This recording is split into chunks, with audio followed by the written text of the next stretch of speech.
జై తెలంగాణ జై తెలంగాణ చాలా సీనియర్ జర్నలిస్ట్ గారు మునీర్ గారు మరి ఒక 6 నెలలు దాదాపుగా క్యాన్సర్ తోని బాధపడి వారు నిన్న మొన్ననే మరి జరిగిపోయినటువంటి విషయం తెలుసుకొని ఇక్కడికి రావడం జరిగింది. మునీర్ గారు మన తెలంగాణ వాదాన్ని వినిపించడంలో అదేవిధంగా విప్లవోద్యమాలకు వారి యొక్క భావజాలాన్ని వ్యాప్తి చేయడంలో స్థానికంగా దేశవ్యాప్తంగా అనేక సమస్యలను ఎప్పటికప్పుడు ఎండగట్టడంలో వారు ముందుండేవారు. ఏమాత్రం భయం లేకుండా అద్భుతమైనటువంటి నాలెడ్జ్తో వాక్చాతుర్యంతో ఆయన ఎంతో మందిని ప్రభావితం చేయడం జరిగింది. మరి మునీర్ గారి కుటుంబ సభ్యులకు నేను ప్రగాఢంగా నా యొక్క సంతాపాన్ని సానుభూతిని తెలియజేస్తా ఉన్నాను. వారికి నేను మాట్లాడడం జరిగింది. వారందరూ కూడా ఒకటే కోరింది, మా నాన్నగారు చేసినటువంటి తెలంగాణ పట్ల చేసినటువంటి ప్రపంచానికి మీరు తెలియజేయండి అని చెప్పి వారు అడగడం జరిగింది.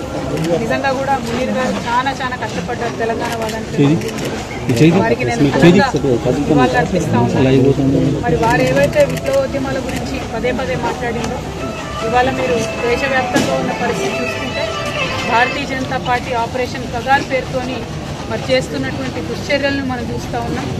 మరి మావోయిస్ట్ పార్టీ జనరల్ సెక్రటరీ గారు నంబాల కేశవరావు గారు వారు ఎన్కౌంటర్లో మృతి చెందితే కనీస మానవత్వం చూపించి అంతిమ సంస్కారం కోసం కుటుంబ సభ్యులకు మృతదేహాన్ని ఇచ్చేటటువంటి సంస్కారం కూడా లేనటువంటి పార్టీ భారతీయ జనతా పార్టీ. ఈ వైఖరిని మేము చాలా తీవ్రంగా ఖండిస్తున్నాం. ఆపరేషన్ కగార్ ఆపాలని పదే కోరినా కూడా స్పందించకుండా మారణకాండ విధ్వంసకాండ కొనసాగించడం ఇంకొక వైపు అయితే కనీసం మానవత్వంతో చనిపోయినటువంటి శవాలను కూడా మావోయిస్ట్ పార్టీ సభ్యులు వారి కుటుంబాలకు ఇవ్వకపోవడం అన్నది నిజంగా దారుణం. ఈ కుటుంబాలన్నీ కూడా బాధపడేటటువంటి సందర్భం. ఈ వైఖరిని మేము తీవ్రంగా ఖండిస్తున్నాం. అట్లానే మరి మంచిర్యాల జిల్లాలో నిన్నగాక మనం చూసినాం, సరస్వతి నది పుష్కరాలు కాళేశ్వరం దగ్గర జరిగినాయి.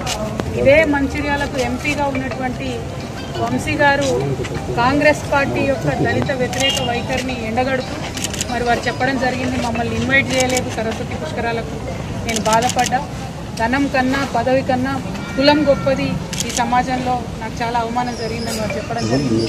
కాంగ్రెస్ పార్టీ రేవంత్ రెడ్డి గారు యాదగిరి గుట్టలో కూడా అదే చేసిండ్రు. రేవంత్ రెడ్డి గారి కుటుంబ సభ్యులంతా కూడా పైన ఆసనాలలో కూర్చొని దళితుడైనటువంటి డిప్యూటీ సీఎం బట్టి విక్రమార్క గారిని కింది ఆసనాల్లో కూర్చోబెట్టి అవమానించినటువంటి దారుణమైన సంస్కృతి రేవంత్ రెడ్డి గారిది కాంగ్రెస్ పార్టీ.